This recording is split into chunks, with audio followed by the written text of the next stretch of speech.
Welcome. I'm Sebastian Mahfoud, and you're listening to WCAT Radio, the on-air wing of En Route Books and Media, bringing you the dulcet sounds of Catholic wisdom. Hello everyone, welcome to our Sunday show, and today we are going to have great visitors who have visited us from the United States of America, and they'll be heard live from here from Tabora, Tanzania. So I'm very good, and I hope our talk will make everyone feel good, and also they'll be able also to share with you about the Catholic Archdiocese of Tabora and also Tanzania and other things. But also we will also enjoy to hear the experience from the United States of America, and also to share with us what do they think we should do, because we are united as one through Christ. They'll introduce themselves, but in the foremost part, I would like to thank them for accepting being part of this interview today, and indeed welcoming them to share with us the best of what they have experienced in Tanzania. Sir David Suess, you're welcome, and your son Joshua, you're welcome. Yeah. Oh, well, thank you. I appreciate it, Peter. A little bit about myself. I'm an American entrepreneur, businessman, and own a multi-million-dollar business in IT, and other small businesses as well. And then, but a deeply devout Catholic. I have a radio show called Practical Catholic on WCAT Radio as well, which airs every Thursday at 4 o'clock, and shows how practical the Catholicism is, and how practical it is in your daily lives, and running a business and everything else that goes in there. So you can learn a lot about your faith as well as even business in some ways, because a lot of businesses run on how decisions that either could be greedy and overly excessive, which never wins, or it could be one of prudence and using a lot of patience, and then making great decisions and stuff. Mm-hmm. So a lot of business owners that I know, and they own quite a significant amount of money, don't have peace of mind because they don't know how to use prudence and judgment to make their decisions and stuff. And so they're usually rash and make a lot of bad decisions. But one of the decisions I made was to come here to Africa and climb Mount Kilimanjaro with my son Joshua. Say hi, Josh. Hello. Yes. So Joshua is my son. He's my second son, and how this journey began with climbing Mount Kilimanjaro was Dr. Sebastian asked me if I wanted to climb Mount Kilimanjaro. And at that time, I thought it was kind of like Mount Everest, where you needed special equipment and everything. And he said, no, it's more like a hike. But I have to emphasize that it's more than just a hike. There is a lot of rock climbing. Not that you need special equipment, but it is a little bit dangerous, especially when you're at that high altitude. So he asked me, and I said, sure. But the one thing that I wanted to do was make sure that if I climbed this mountain, that it wouldn't just be for my selfish reasons. And so the two things that came into my mind was, what could I do to help the people of Tanzania? And the second thought came along as, I'm going to drag my son with me. And so he graciously said yes. I think, were you pretty excited when I told you that? Or? I was pretty excited. Yeah. Now he's not, because he just went through the torture. Very okay. Yes. And then the other is Sebastian said that the Diocese of Tabora needed a well, and as well as there's a group of children with albinism who need to be protected because of things that happen here in Tanzania. So I decided to say, okay. And like anything else, it takes time. I wish I had more time. Yes. I think if I had more time, I could have brought a couple more people with me to join, but I didn't have a lot of time. So we collected together We created a GoFundMe. I don't know if they're familiar with that. As well as I started emailing other people and stuff. And we were able to generate some significant amount of money for this. As you know, the well was already sent there. And, and after I come back, we'll probably send another $3,000 to $4,000. Yes. So, which is a significant amount of money for here in the diocese. Yeah. So it's important. You know, I want to touch upon the well a little bit because, you know, coming from America, you take for granted water, okay, and because we have water everywhere. In fact, we have a great big lake that we go swimming and we go everywhere. That's not far from our house. And when we landed in Moshi and we in Arusha, because Kilimanjaro is in Moshi, it's a very nice area, very beautiful. There's a lot of water there.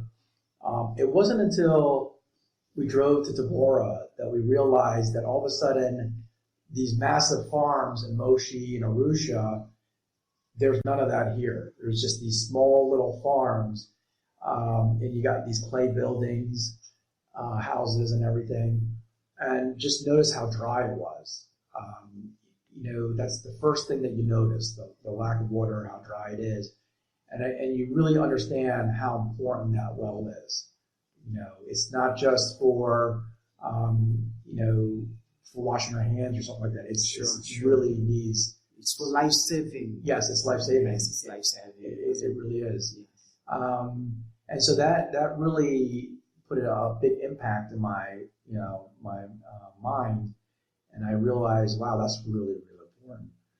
Not only did I notice that, but it's like if you could create more wells like that, really, you know, you could probably change the dynamics of this whole, you know, town. It's very true, very true. You know, it's amazing what that water could do. I mean, you could have massive farms, you could do a lot of industry that's here. The limitation is the water. Very true. So you know, it is very central. So I'm proud that we were able to help out with that, and maybe what we can do is talk to Dr. Sebastian and see what else we can do as well. So I just wanted, that was a sidebar about the well. The biggest thing that I noticed, you know, when we landed in Africa, it was the middle of the night, and then we got whisked to a nice hotel. But the people of Africa, especially in Tanzania, are very, very hardworking. I mean, the stuff that they have to do just to get to the market and everything else, they seem very docile, at least to us. And, you know, they're just an amazing people who have never been, you know, it's funny because in America, we're considered a minority because we're amongst white people. And now we're here because we're Asian, my son and I, and we are minorities again, but on the opposite end of the spectrum. So it's really, you know, fascinating in there. And, you know, I've lived in America for a long time, and the one thing I noticed, and I contrast this with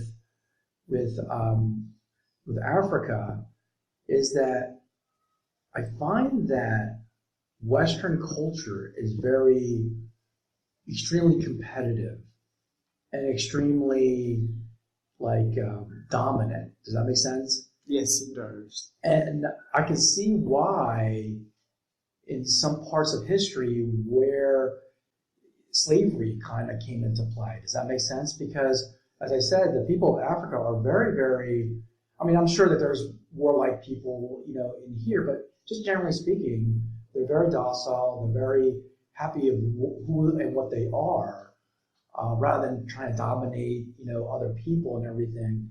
And I just find that the Western culture is just the opposite. And I can see why there was this, you know, dominance, you know, going on. There's a lot of things that we can learn, especially in America, that I learned here. One is to be slower.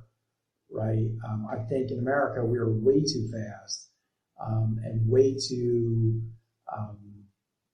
impetuous. Yeah, exactly. Way too drive and everything. While here in Africa, you learn that to have fun. You learn to be patient. You learn to just to be slower. And I think that's actually a great characteristic. I don't think that's a bad characteristic at all. It's funny because down south in America, they are slower. And there's a beauty in being slow. While where we live in the Northeast and probably at least half of America, it's fast. And New York City, there's a saying in New York City that says, in a New York minute, which means that in a minute, anything can happen in New York. Literally, that's how fast it is. In a minute? In a minute. That's seriously. Yeah, they say that a minute in New York City is like a lifetime for the rest of the world. Like, seriously. Yes. And because they're very fast, they speak fast, they're very fast, very aggressive, and we need that. We need that. It's almost like like if you go to a convent or a monastery, they move very slow, methodical. It's kind of like that. And that's really what I enjoy about the African people here. I thoroughly believe that I'm a big believer in visiting other people's culture.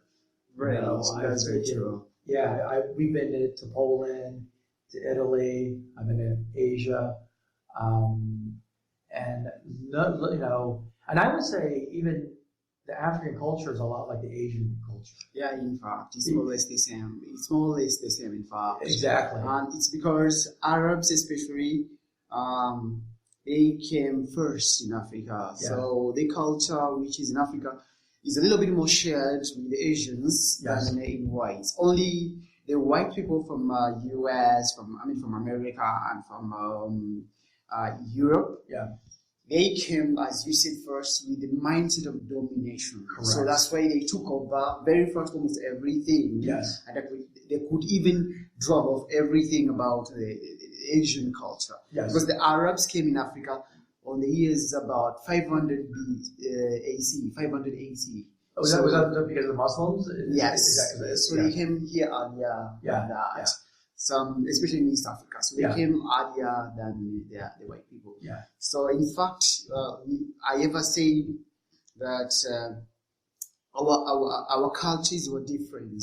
Yeah. It's what our culture makes us is where the difference comes in. Yeah. And that's why I'll feel better going to US and learn how US people do their things. Yeah. And when you come here also you find it funny. Yeah. So it's at least making the world move. But though the fact is we really need to see what things help us to move.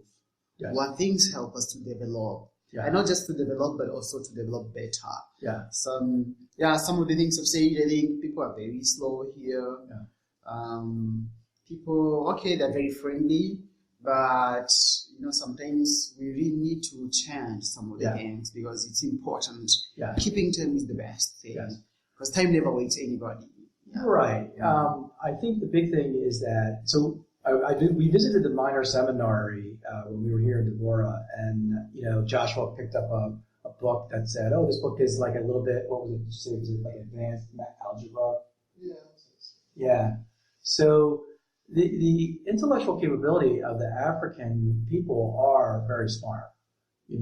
I think that, and it was we talk about the similarities between Asia and because Asia was the same issue. Just like Africa, where the whites came in and they pretty much dominated. It was this whole period of colonialism where they were just dominating. They did it in Asia as well as they did it in Africa, and that was around the mid 1800s and all the way up until let's say early 1900s until the wars occurred. But the same thing happened in Asia, and if you look at the two cultures, they're very similar because they were very self-encapsulated, and they were very passive of countries. They liked who they were. They moved in a slow direction. They weren't, quote, modernized like the West was at that time, And that's why the Western culture can dominate those countries, both Asia as well as Africa. But I think what you're pointing out is not everything in the West is bad. Okay? Yeah, that's we very know true. that. Yeah, very true. we know. And one of the things that the West does bring, one was Catholicism, Christianity, but also as well as the ability to advance in material goods, and I think that's something that the West can definitely help out with Africa and Asia. I was talking to Father Catavaro, and if you look at a lot of Asian countries that have succeeded, okay, South Korea, I'm from South Korea, is a great example. They took on a lot of the Western culture of business, and they were able to excel. I was talking to Father about this, is that my shoes, okay? Now, these shoes, don't make fun of them, they're not Adidas or anything like that, but these are ASICs, okay? ASICs is a company, who makes ASICs? Is that Japanese? I know they're not American, but they're a well-known brand company, okay? All right, and they're not as well branded as Adidas or Nike or even Puma, but I would say Adidas. I mean, ASICs are a well-known brand in America. Now, it says here, made in Vietnam. Okay. Yes. Okay, made in Vietnam. Now, it might not mean significant to you, but in America, it's very significant because Vietnam was outside of the Persian Gulf War, okay? Vietnam was the last major conflict in America. I remember that. Yes.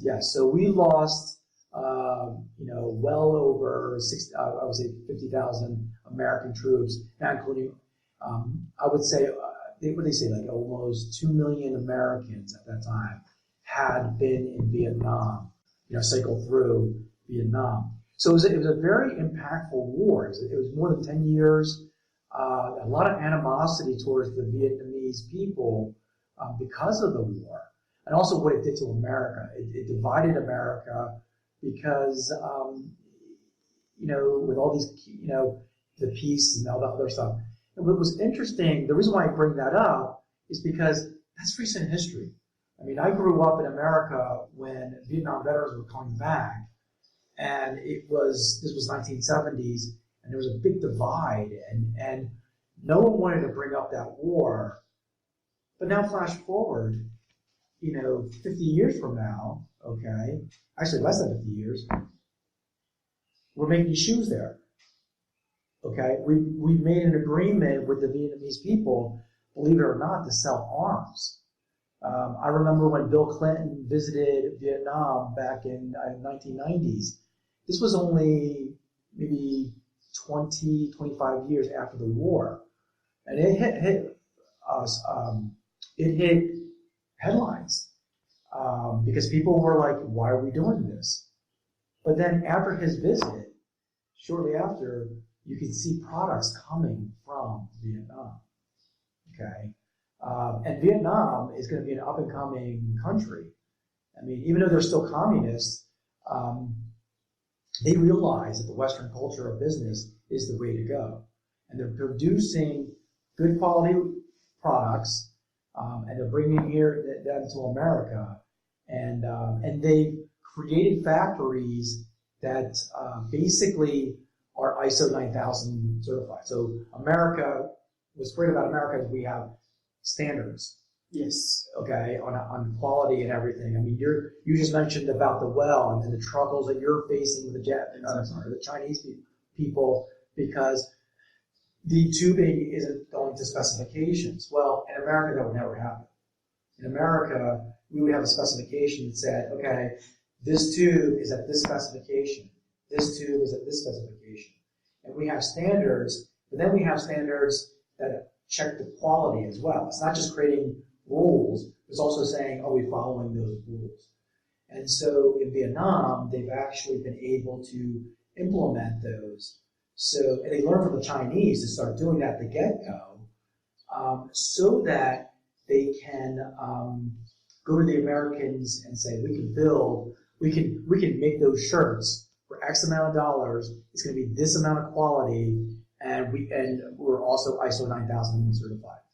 So any clothing broker in America will say, okay, I'm going to go to that factory, okay, because it's certified. I know exactly what I'm getting. It's not going to be like I get the shirt and all of a sudden it's going to rip in 2 seconds. Exactly. Does that make sense? That's very true. Yes. Mm-hmm. So the Western culture brings in these really great business ideas. Yeah, experts. If you can interrupt on that, I think I ever tell people that the history is the history. Yes. It was there to be read. It was there to come existing, and life had to go on. Yeah. Whatever happened in the past years happened for the reasons. Right. And whatever is happening today is happening for some reasons. Probably where we are today is far much better than where we used to be those days, or probably the opposite of it. Yeah. But the culture we are getting probably from outside is not bad, but probably ourselves we're using it in bad ways. Yeah. It's the question on how we integrate the outside culture into our culture. Yes. How reasonable are we to say, okay, I can't be a white person, right, but the things these white people are doing, it gives them profit. Yes. It makes them move. It Yes. makes them progress. Yes. Of which we all say we need to advance in. Let's say maybe in medical sector, Yeah. maybe having good health facilities, well equipped, good doctors and things of that kind. But we do not have this hand, but our friends has. Yes. Then how do we go about this? You see, we do not have big structures like the way you see. You see a clay houses, but in the US you can't see them. Yeah. Do you think staying in clay house is something good? It's not, Yeah. because how do we weigh development? Yeah. We count from everything, from how people live, how do they eat, how do they, maybe the means of transport and all that. Yeah. So if others have developed on the same sector, we can't be them, but we can adopt these things into our land and try to be as more productive and efficient as they are. Yeah. So I think, for me, I've been saying always that the culture we got probably from outside is not bad, but it's how we integrate it in ours. And even today, still, maybe there are also some things or some cultural practices in Africa which are still very bad. Like we saw the thing of the albinism, the way they've been killed. Yes.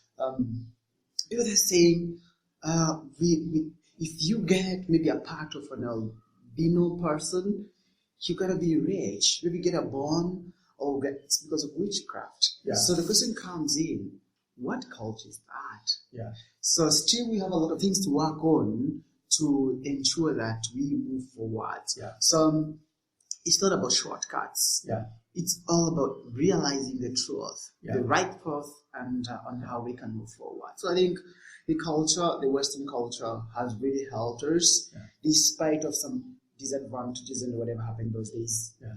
It's all gone, and we can't stick ourselves to the past. Yeah. We say what is done is done. Yeah. What is gone is gone. So we have to move forward, Yeah. which is the best way. Yeah. So I think, like I've been thinking, maybe what about you as a practical Catholic? Yeah. What do you do?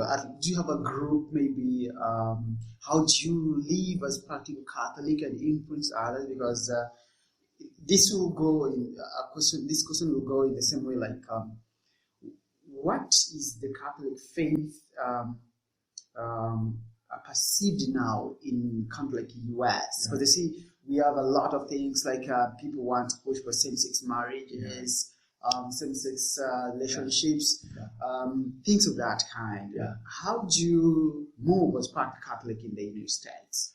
Yeah, so for me, practical Catholic is a fairly new concept for me. And it's basically trying to drum up the idea of marrying business with our faith. Wow. Okay? I think that a lot of people who want to succeed in business, let me give you a story. When I first started this business, everyone told me, or started my multi-million-dollar IT business, everyone told me, they said, it's a dog-eat-dog world out there. It's going to be horrible, and it's going to be cutthroat.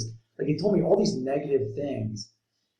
And at that time, I was just coming back to the Catholic faith, and I realized one principle, and the principle is this, and this is what Jesus taught: do unto others as others will do unto you. Right? The golden rule. The golden rule. Almost every religion has it, right? And Jesus even emphasizes it. The Jewish people emphasize it. And it's true. If you treat people badly, if you lie, swindle with other people, what do you think they're going to do to you? They're going to do the same thing to you. Okay? If you talk badly about your people, what do you think they're going to do to you? Right? But all the leaders that I've been in the military. I was in the Marine Corps, which is an elite force in the U.S. Military. And one of the principles of leadership is one of leading forward, never looking back, and just being positive and moving forward and building people up. There's different leadership styles in there. Some of them have I'll call it Machiavellian, which is all the negative and beat you over the head type. And those people never succeeded. I've always succeeded because I've always believed in the good of people. Now, I'm not saying that people haven't done bad things to me or that, but that's very minimal. Very, very minimal. I've always been able to move beyond the bad things that have happened to me. I've had people who embezzled, $100,000 from me, U.S. dollars. That's a lot of money. Imagine what you could have done, right? But does that mean I don't trust people anymore? No. Yes. At the end of the day, you have to trust people, because to grow is to trust people. Okay. Trust is fundamental in our Catholic faith, right? This is why, if you look at society, if you look at history, wherever Catholicism grew, businesses grew with it. Yes. Countries grew with it. Very true and very Succeeded. practical. Exactly, right? Yes. Great concept. But when the faith went down, okay, then, kingdoms fell, businesses fell. And the reason why is because if you can't trust people to run a business, if you can't trust people to do commerce, then how can you exist? You cannot exist. So there's a practicality in your faith that exists to running a government, to running a business. And so my job here is to show that practicality, and in concrete ways, not in esoteric ways. That's the second part of Practical Catholic. It's not just to say, oh, it's all about love, love, love, right? Do you ever go and hear a homily and nothing against, priests or anything like that, but they all say, it's all about love. And then you're sitting there going, Father, how do I love a person when he just embezzled, $60,000 from me? Or how am I supposed to love someone when I have an employee who doesn't want to do anything? He just wants to sit around and do nothing, and I just want to grab him by the neck and say to him, you're going to get fired if you don't do your job, Or how do you love someone when your customer is yelling and screaming at you in front of your face because of something that you did wrong, okay? It's very easy to be esoteric, and say it's all about love. But what Practical Catholic does is we try to look at it and say, well, how do you love that customer? And how do you convert that customer? And I'll give you an example.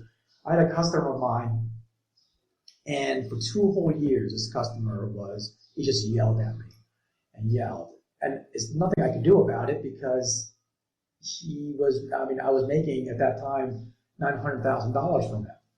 Okay? That's a significant amount of money. We're not talking, this is US $900,000. And he was yelling and screaming, and at one time, one of my guys made a mistake. And he, for 5 minutes, just every thing that you can think of, every bad word you can think of, just yelling and yelling and yelling and yelling. So finally, I said to him, maybe I'll just call him Bill, right? I can't use his real name. I said, Bill, this is how we're going to fix it. So I didn't yell at him back, even though I had about 2 years worth of him yelling at me. I didn't get angry at him. I didn't make excuses. I just said to him, this is how we're going to fix the problem. And we started fixing the problem. And later that day, he comes up to me and he says, Dave, I'm sorry for yelling at you. Just out of the blue. I'm sorry for yelling at you. And I looked at him and I said, Bill, that's okay. I said, I understand. I'd be pretty angry, in your position as well. And I was very patient with him. And it took me 2 years to be patient with this guy. To this day, okay, he's never yelled at me. He's been my best reference. And he's my most loyal customer you can ever think of. Because in my eyes, I looked at him as a child of God. And he had anger management issues. That was, and some people have that in America. Mm-hmm. And so by looking at that, looking at his spiritual well-being, you kind of transcend their petty yells and stuff. And you realize in your mind that they're really just little kids, sometimes stuck in their little ways. And I don't mean that to be belittling them, but to understand that that's not what you're going to do. Does that make sense? And little, by your maturity, you win their hearts over. And that's the point that I was trying to get at. But if you're not solid in your Catholic faith and in your spirituality, you're going to lash back at that person. And then it becomes one of these yelling and screaming. And I've been there. When I first started my business, I've yelled and screamed. I lost a $700,000 project, okay, significant US dollars, because I did exactly that. I yelled at this guy, my customer, in front of him, and eventually they left. Okay. Yeah. Thank you so much for that great experience. In fact, when you were telling me the way you would stand this person for 2 good years, that's almost 700 and something days.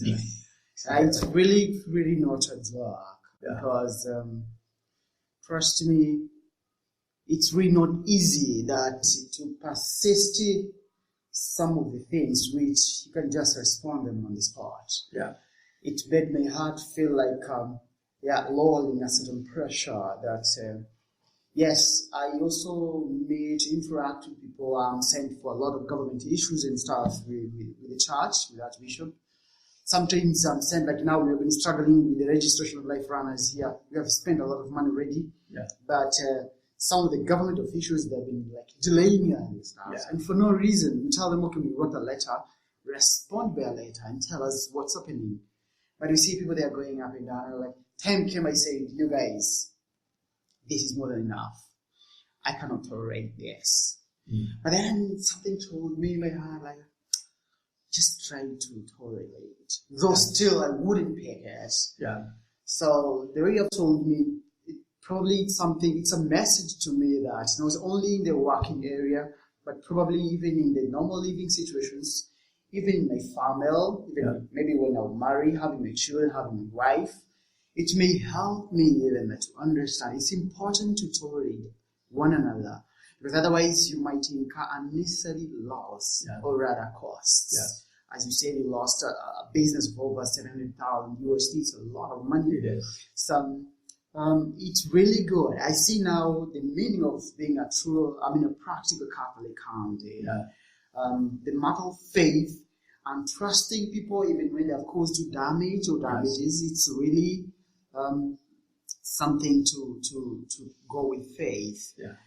And I remember one priest, he told me, if you trust no one, you'll find no one to trust. Yes. So it's very important whatever is happening at a certain point, you just have to keep on trusting people. Yes. But that really needs perseverance. That really needs that strong heart and faith. Yes. Yeah, I liked when you said when the faith grows, also the business does the same.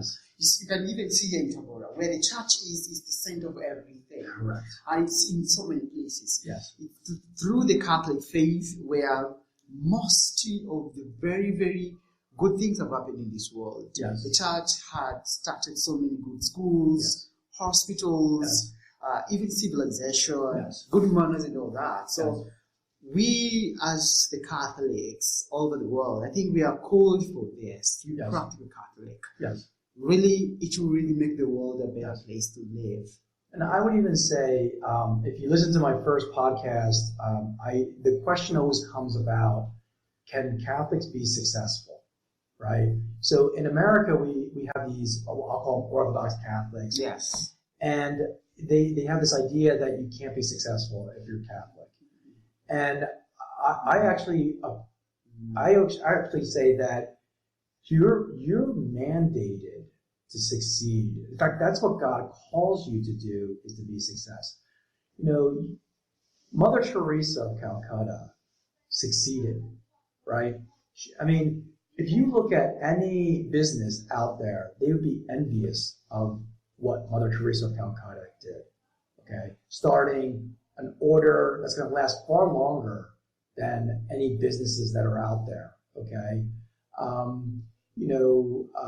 So God gave us talents, okay?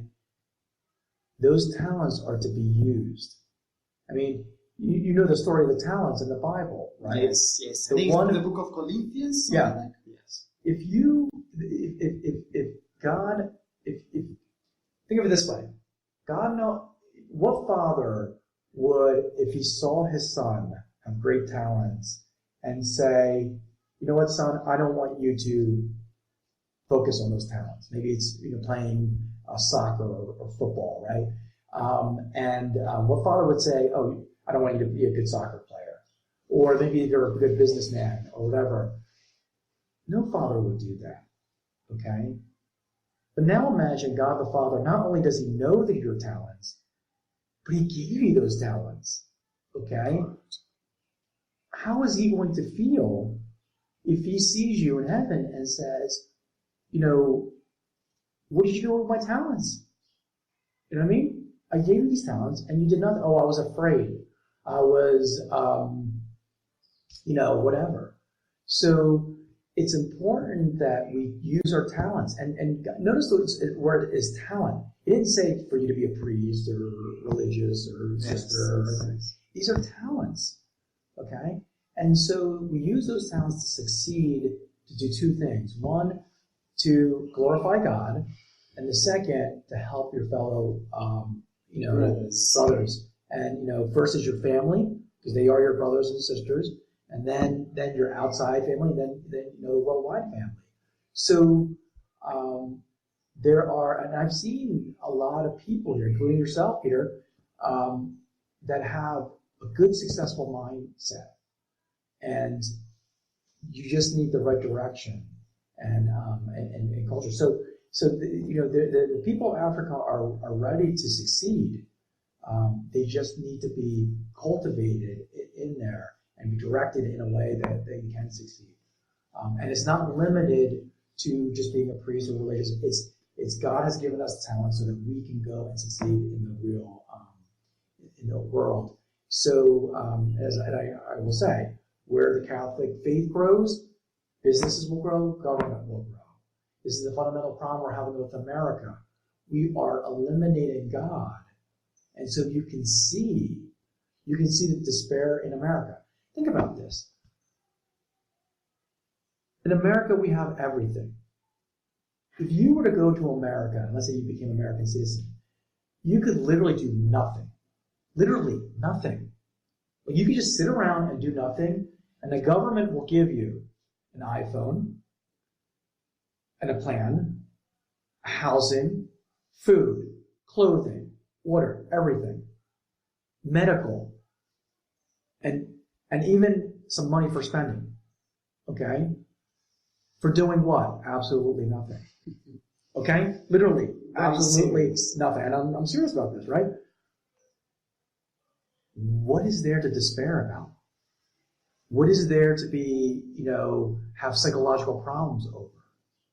I look at, and I'm not trying to say Africa is bad or anything like that, but living realistically for us Americans, we're looking at it and saying a person who's living in, a clay building with no water, not knowing where they're going to get electricity, not knowing where the next food is going to come, where they're going to pay for medical, no phone, nothing.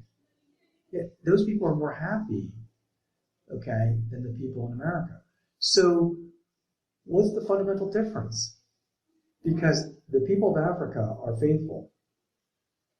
The people in America are losing their faith. And because where you lose God is the despair. Because at the end of the day, if I become a millionaire, a billionaire, what is it all for? Does that make sense?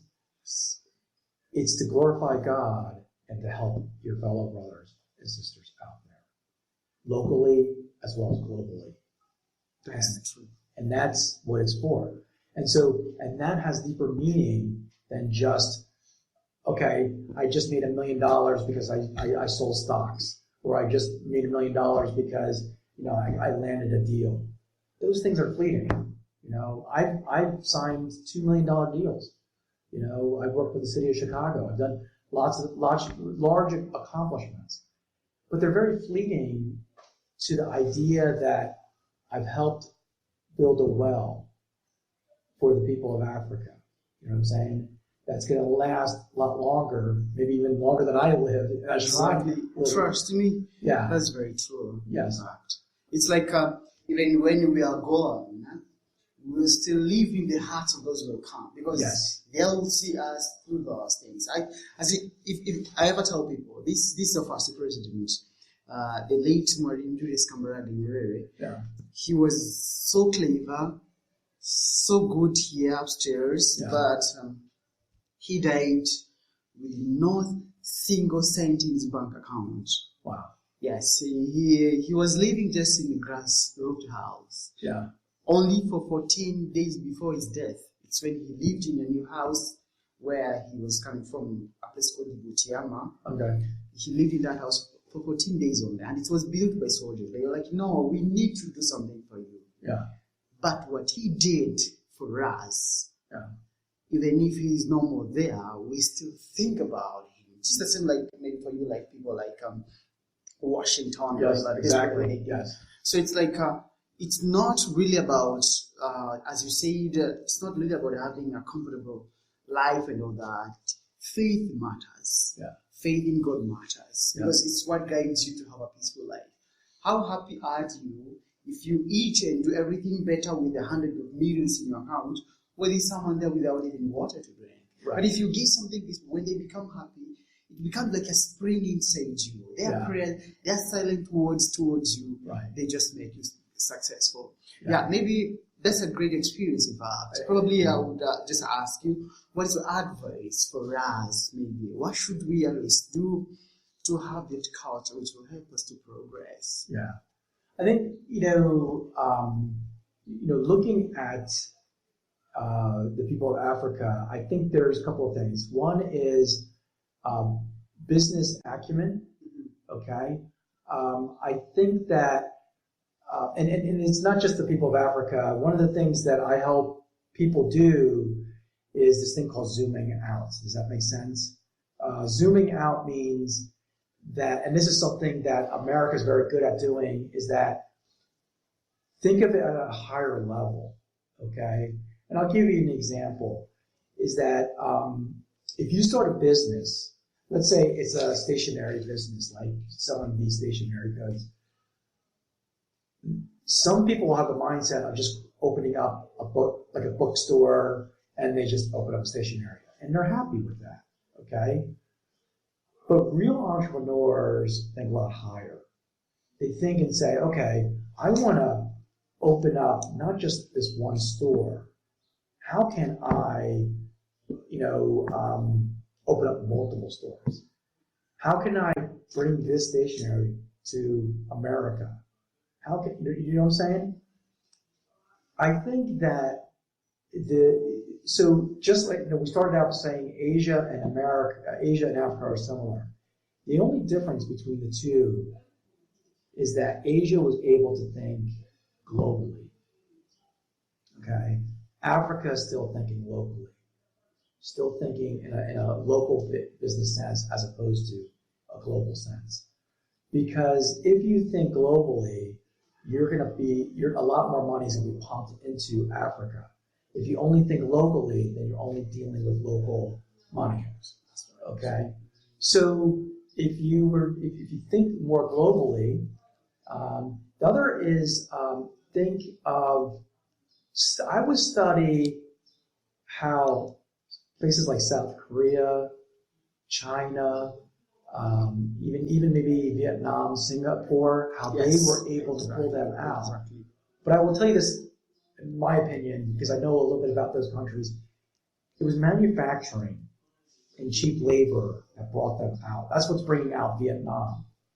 I would actually study Vietnam a little bit because they're using their cheap labor, but they're still using American standards with those cheap labor.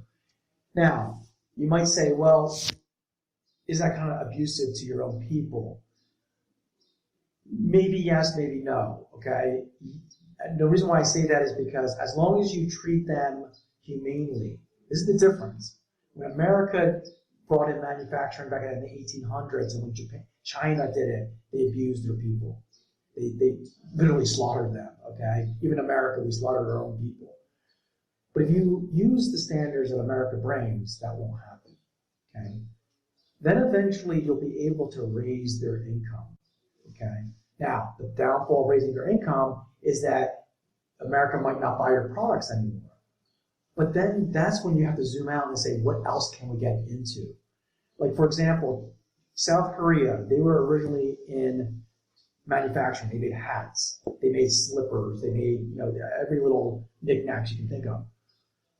But now they're getting outpriced by Vietnam with these little knickknacks. But what are they into now? Technology, exactly. Wow, yes. Does that make sense? It does. So little by little, you got to start somewhere, right? You got to start with something. And I think manufacturing and outbeating other countries, or at least pacing with them. That's right. Okay? That's right. And bringing them to the countries that want them, like Europe, like America, okay? That will get things running, okay? And that will import money that's not locally. You can keep circulating your own dollars, but you're never going to get, out of this rut unless you bring in foreign money in here. Tourism is good, don't get me wrong. But that's going to hit your Kilimanjaro, your Moshi, and it's not that many. We, Joshua and I, we probably only counted in our journey no more than 50 non-African people, even though there were like 250 people there because the porters were there. So you find something to export. Manufacturing is the way to go. And to do that, export it out, make agreements with other countries, with Europe and America, and try to cut and slash the prices that are out there. Because I can tell you right now, America, they don't care. As I showed you, they were buying shoes from Vietnam, okay? And, so they care about is the price. So I think zooming out, not being so local in doing that. Because the people of Africa are smart. You have a lot of resources, gas, minerals, and everything else. You can manufacture all the stuff that you want here and then sell them elsewhere. And I think that by doing that, the people of at least Tanzania will thrive. Wow, thank you so much. Joshua, do you have anything to say? Yeah. Not much. I've really enjoyed the trip so far with my dad, and climbing Mount Kilimanjaro was very difficult, but so glad we did it. And I think the highlight of the trip was probably yesterday, going to the orphanage and seeing all the kids and how happy they were. And so really happy. You did a fantastic job, Peter. It was very good. I'm glad that we worked together to make sure this is happening. On my side, I'll only say one thing. I am really, really thanking you that you and Dr. Sebastian Mahfoud, you really, really took it like the way he said, he zoomed and said, we should go an extra mile. Like we should go a little bit more far to help people out there. Dr. Sebastian has been a very good and close friend to the Diocese of Tabora. He is a person who is really helping me personally, mentoring me, directing me and all that. So when he told me, he's a great friend of mine, and I'm also working with him. He'll be coming in Africa. So I was really very happy, and I would really, really use all my efforts to make sure you come over. But one more thing I can say is I really thank you. In fact, I really thank you so much for giving yourself. First to climb the mountain with the risks and all that with your son, only to help the people here. I really thank you for helping us in the diocese with the well. I hope God will bless you more and more. Maybe as days go, we'll be able to keep in touch and our efforts can be joined until we can move together. Yeah. Probably, if God wishes, one day we'll be there to learn more on how you go about it. But still, we may keep in touch. And I hope when you'll be there, you'll say hello to your family. And probably we'll get something for you to give to your family. Mm-hmm. But otherwise, personally, I'm very happy. I thank you so much for being part of our programs, supporting us and sharing your good things to us. So as you're going back home, we wish you all the best and may God protect you throughout. So thank you so much for the interview. And when you go back, say hello to everyone. Thank you. I appreciate it. Thank you so much. Yes. So thank you so much. You've been listening to the WCAT Radio. We had these good friends of ours. I hope next we'll be sharing some more, and we are welcoming more people to come and visit us here in Africa. Thank you so much, and have a lovely Sunday. We hope you enjoyed the program and will join us back for another show on WCAT Radio. This is Sebastian Mahfood. Good day.